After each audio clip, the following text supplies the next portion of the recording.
Manever I say ma PENDREAM TV. PENDREAM TV there, I see them yopo.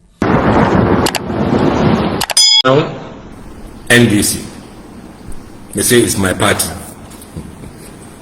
And that Ato Ahoy and Co has given me warning I should stop doing NDC primaries. And that some said I've been summoned to the National Executive Committee for disciplinary action. I beg, you should produce my NDC card so that people will see that I belong to NDC.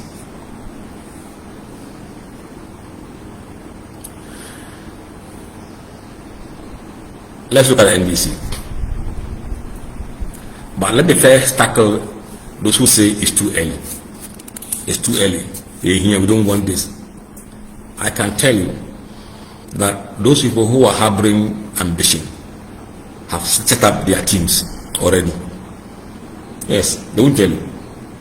And indeed, they have to, because we don't start the game late in the evening. You'll be finished.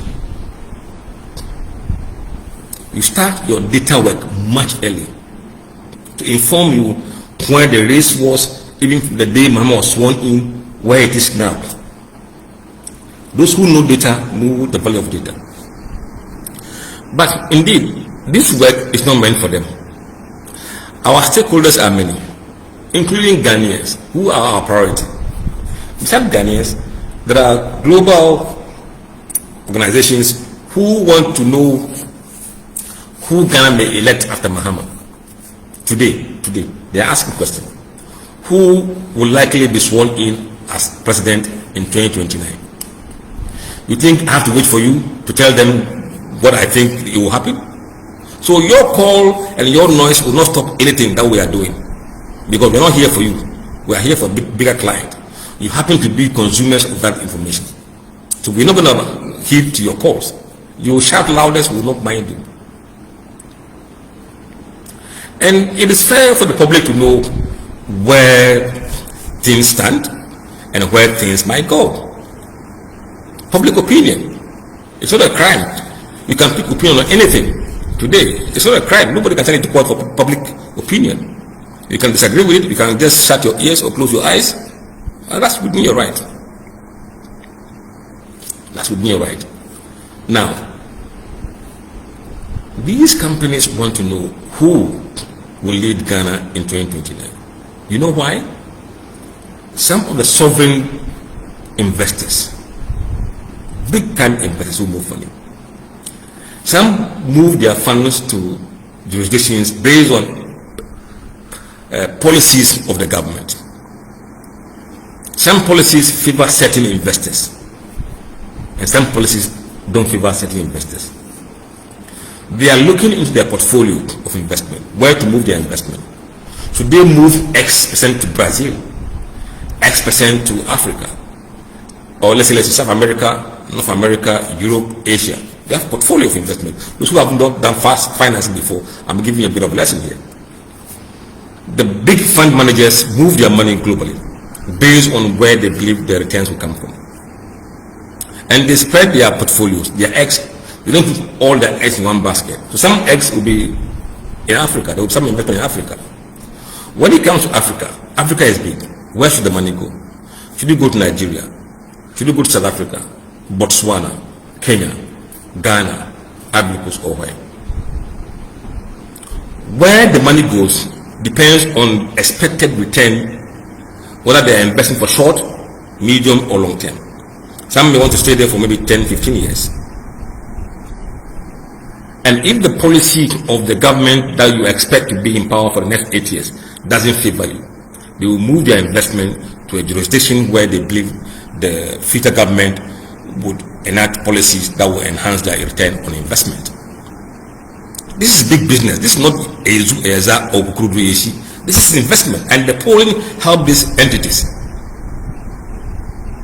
So some of the clients we have include Barclays Capital in the UK. They want to know what is going to happen.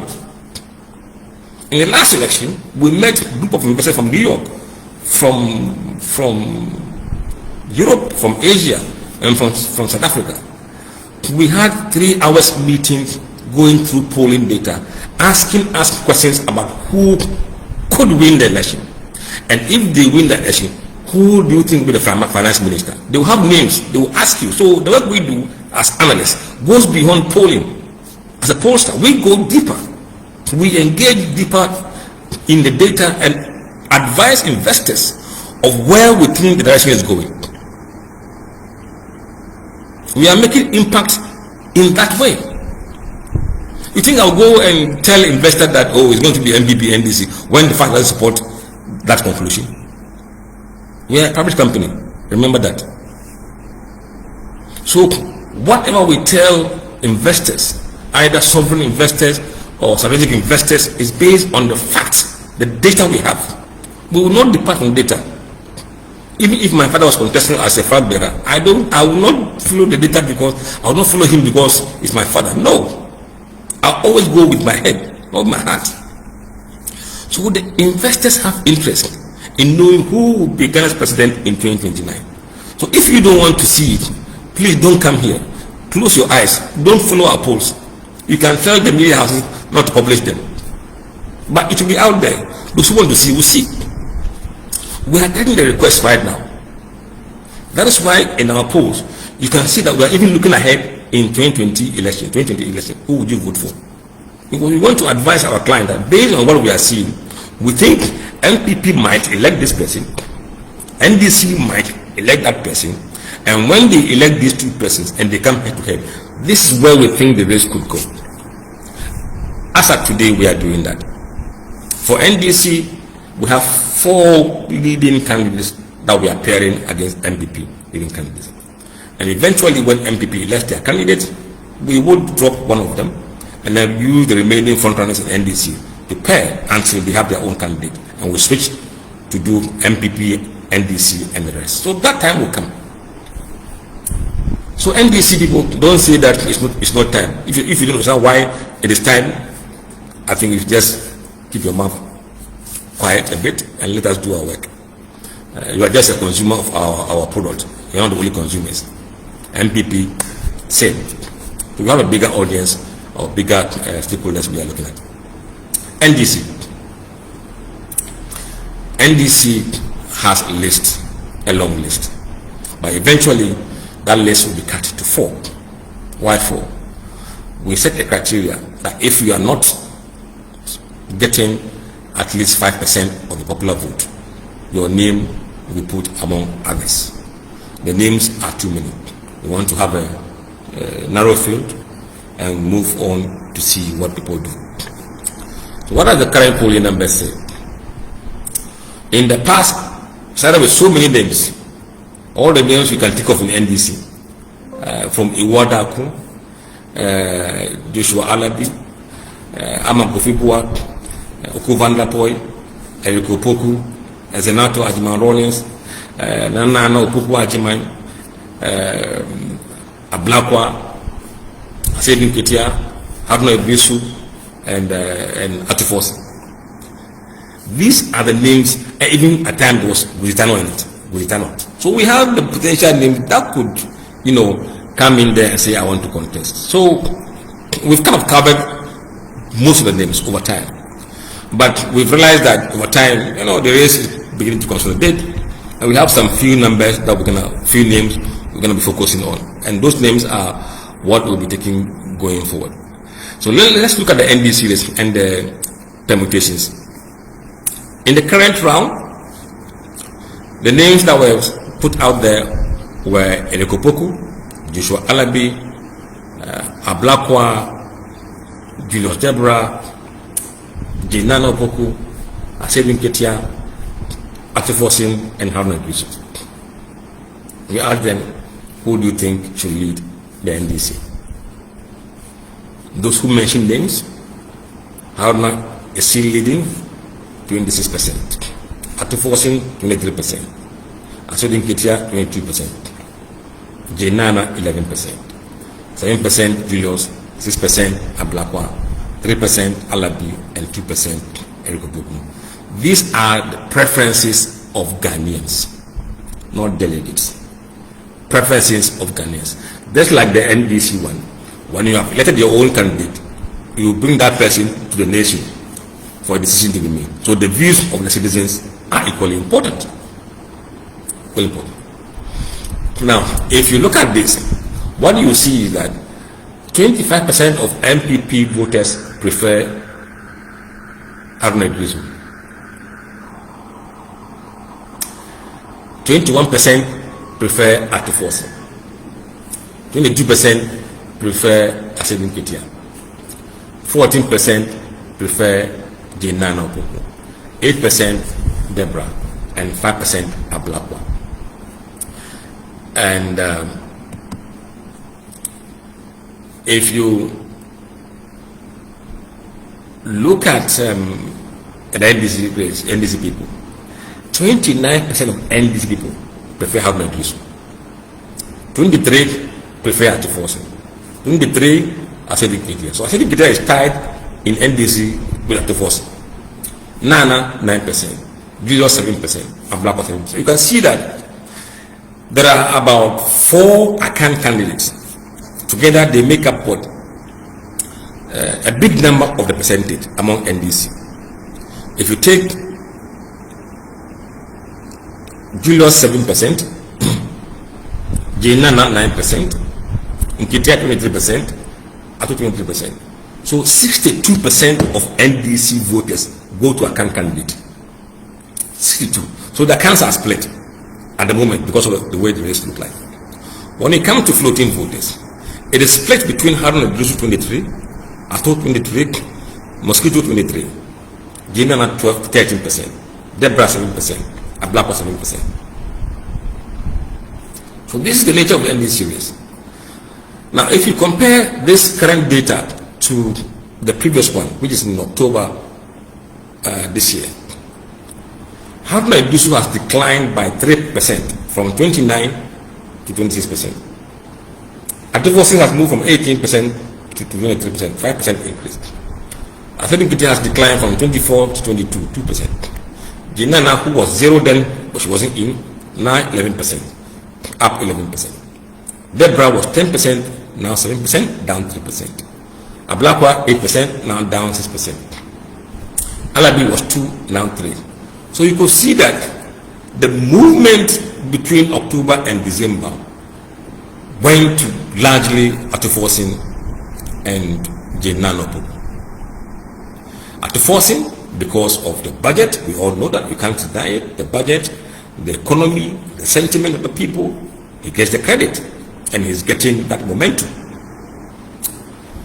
Now, realistically, will this race be the race we're going to see in NDC? Let me do a bit more of analytics than just the numbers. Look, NDC has 4 caucuses: the Northern Caucus, the Akan Caucus, the Ewe Caucus, and then the Ghana Caucus. At the moment, Mahama is from the Northern Caucus. And when you are in a group of that nature, you tend to appease everybody so that the people will stay united. If you are seen to be disproportionate to one group, then the other group may begin to complain. NDC is not MPP. I repeat, MPP is not the same as NDC. MPP can elect a candidate anytime, any day, anywhere. They won't be hue and cry. We saw them depart from that Akan tradition and went for Molly Dagbani tradition in the last election, trying to broaden the base. But it is not a must that MPP must always elect non-Akan, because the base is Akan. So if they do so, it's because the base is majority. If the base decide that we are okay that it goes with Molly Dagbani, that is their choice they have made. And that is delegates deciding that we want to go this way or that way.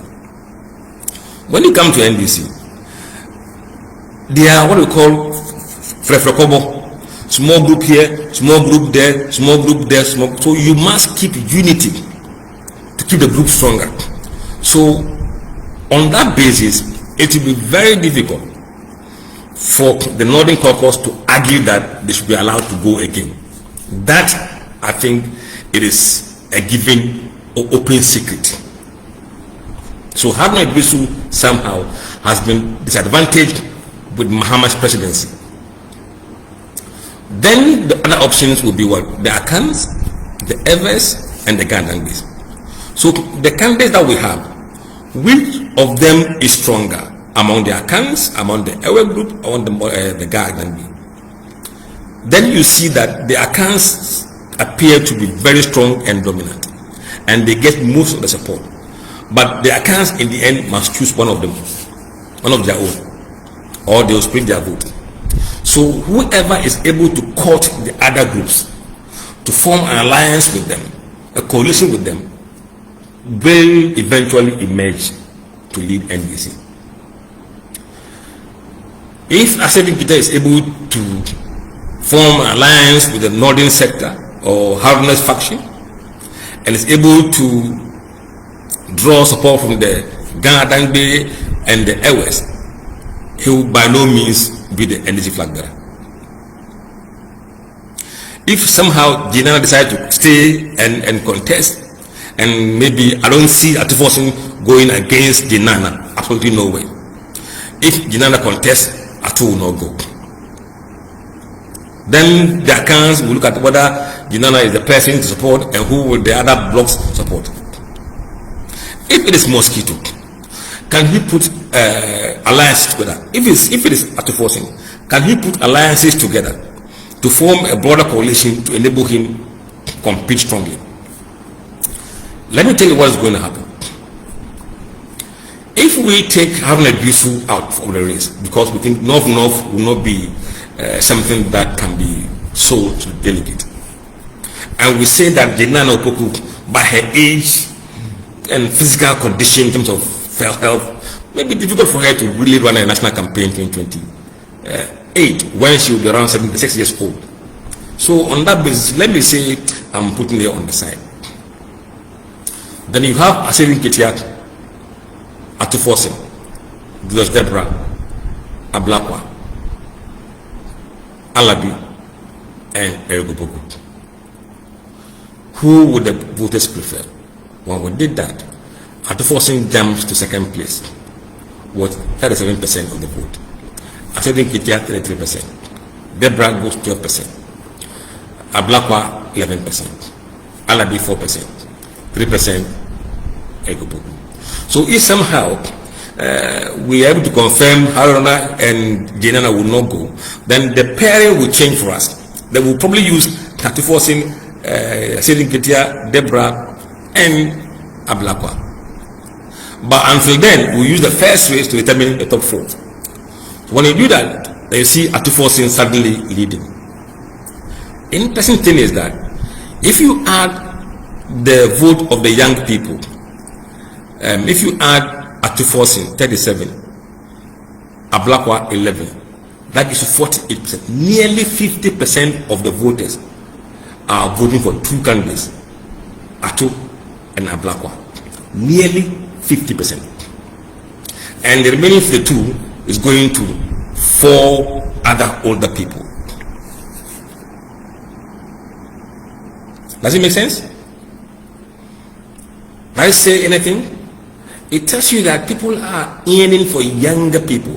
If assuming, in fact, I don't know how old Egobogu is, maybe around 58, Julius around 58 as well. So even out the vote of these young people, you can see that they outnumber Mosquito and Alabi, who are probably around the same age. So the age dynamics is playing here from the eyes of the public. Now, if we say that, okay, let's look at a race where Julius Debra, maybe if Atifosin is doing well and the system you want to support Atifosin he may not contest against Atifosin. And same thing applies to, let's say, Ablakwa, and that cabinet members may probably collect around somebody that they may support. If that members of cabinet want to collect around one person, I think that person may be Atifosin. So that's the basis that we say, okay, let's do the race with Atifosin, Asedi Ketia, Alabi, and Egobogu. because we've seen that he is very ambitious. He still want to try his luck, and I believe we should keep him to see how the account goes. So here you can see that there are 3 accounts and 1 Ghana Dengue. Erikopoku is an account, a saving from account region account, and Atufosin from central account. So if this were the race, how would people vote? The general voters. Atufosin 48%. Asedi Nketia 41%, Alabi 6%, and Erikopoku 5%. So these are the numbers we have in this place. What we'll be doing in the future is try different permutation to keep Haruna in the race, and then see if we can change, just so that we can have better understanding of what is going on. Look, some of the things people may think may not be necessary, but for us, it gives us an insight. We're able to see the behavior of people.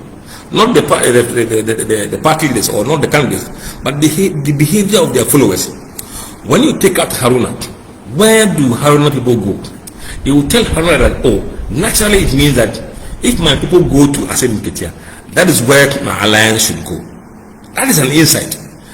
It's not just a number. If Haruna's numbers go to Erikopoku, it means that's where the alliances must go. But he may ask, will Erikopoku win? But normally people are very smart. People will go to people that they think realistically they can lead. So you will see that some of the voters for Haruna will go to Atufosin. Some will go to all the rest. But who gets the biggest share is where the alliances must be forged. And this is a data that you need to have. You don't have to wait until they say, you'll be losing the race. You'll be losing. But you go and form wrong alliances, and that will blow up in your face. So people are seeing this data and see how their people are behaving. The question is, would NDC delegate behave in the same way? Are NDC delegate behave the same as the public? That's a $1 million question. What we will do going forward, sometime next year, before NDC goes to elect their polling station executives, we will run a public poll of NDC delegates and who they prefer among all the candidates, who they prefer, for the public to know. And then when they've gone to elect their executives in July, after that we'll repeat those polls, because those are the people who are going to elect the eventual flag bearer. So we can compare the pre-election who was leading and where were these people in terms of the ranking. And after post-election, has the numbers changed or they stayed the same? This would inform us as to what changes we may expect down the line. And that is a data that we need to have. Our predictions and behavior of voters is not based on whims. It's based on observed phenomena, observation of certain pattern, and see whether that pattern is consistent and whether that pattern becomes a trend, and that trend becomes a reality. And that's how pollsters do their work. Polling is not a small business. It requires rigor, it requires patience, it requires tenacity. And the pollsters must be honest. I can tell you for a fact, we have been approached by many to compromise for them. We have refused. Some come in the media and insult us. We will not mention names, but it's unprofessional to do that. But we know people who have approached us to corrupt us. We know them. We will not mention anybody's name, but they know themselves. If they had succeeded in corrupting us, trust me, we would have been in the news big time. You can say we are NDC. We don't mind. I don't mind. You can say I am Baumia. I don't mind. And some are even going to say that because I am a Muslim, I am promoting Muslim candidates, Baumia and Haruna Idrisu. Look, I don't temper with figures. If people say they want Haruna Idrisu, so be it. Our leader cannot change anything. If people say they want Baumia, so be it. If people say they want Haruna, so be it. We don't falsify data. We are not. No, we don't. We have integrity at stake. We have made a promise to this country and promise to the nation and a promise to the whole world that will be our go-to, their go-to for accurate and sincere data and nowhere else. Do I live on polling? No. The polling is my part-time hobby. I work as a full-time consultant, private consultant. So polling doesn't feed me. For those of you who, many of you, if you go in this job, 2 days you'll be compromised because you are hungry. 2 days, you won't last. We are the only ones who can look into people's eyes and tell them what they don't want to hear. We have made friends in NPP now, apparently. We have made enemies in NDC now, apparently. And that is a hallmark of people who do work objectively. No person is a permanent friend until you do things that they don't like. You get to know them. For us, we are focused on that, on doing the right thing. We're not going to compromise. Doesn't matter what. If our work is suboptimal or poor quality, the election outcome would expose us. For sure. Those who did poor job, we saw where their polls ended in the last election. We have done this for 6 years. We're going to continue doing it until thy kingdom come. Global Info is a limited liability company. It has perpetual succession. It doesn't depend on me. And I am training young people to become the next posters beyond my time. They are there being trained. Eventually, you see them on our television. You will not just see Dankwah, you will see others. People like Eugene Ahin from UCC. People like Eugene Boachi, who is in our office. People like Fadima Ahmed, also being trained as a pollster. We have Sal and Sia, who are supporting us in dealing with other media houses. We are working to build posters. Beyond Musah Dankwah, there will be others. On this note, if we are your nightmare, please, your nightmare is not going to end soon, because we're going to be here forever. And those who are happy with the polls, if you don't behave and people respond negatively, you will get to hear it. We're not going to hear to massage anybody's ego. We will tell you exactly what people want to tell you. The sad thing is that politicians don't want to know what people think. They think the people are not smart enough. They are not there in the head.